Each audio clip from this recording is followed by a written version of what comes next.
Hey guys, if you want to know that how to fix autofill password not working in iOS 18, then this video is for you. First, you just need to go to settings.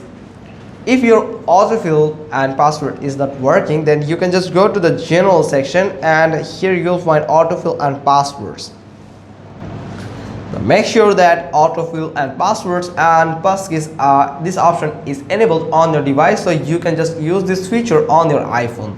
Now if you're using iOS version 18, then you will get a default application that will help you to save and store all of the important password and passcodes according to the mail and sources.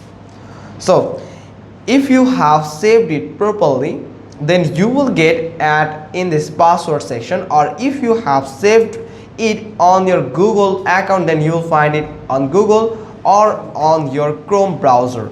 So for example, I have saved all my passwords in my Google account, but I have just set this autofill from source as password, so this password application as the autofill from source. So it won't show me the saved password because the password is actually not saved in passwords, but it is actually saved in Google account. So like this, if it's like this, then continue like this, then you have to choose the correct and exact source that you have used to save and store password on your iOS device. So for example, I have just saved it on the password section, just like the earlier. I have just give you an example just like this. I have saved all the password on my password section, this password application. Here it is. Let me show you the application here. If you don't find this application, then you can just download it from the App Store here.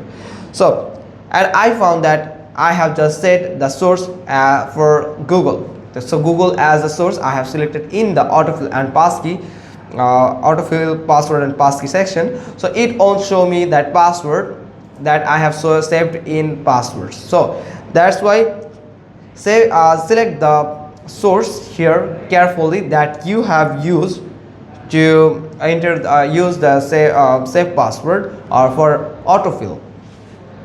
You can also use the multiple sources for the password. So I prefer you just select all of them, so you can get all passwords that are exactly saved in these three sources on your iOS device. So that's how you can just simply fix autofill password not working in iOS 18. Otherwise, you can consider that the password wasn't saved properly on your device. So be careful when you are saving a password according to the Gmail or the email, any type of email and the source, like any type of applications. Hope you got this. If so, then give us a thumbs up, leave a comment below, and we will get back to you soon with another informative video. Thanks for watching. Till next time.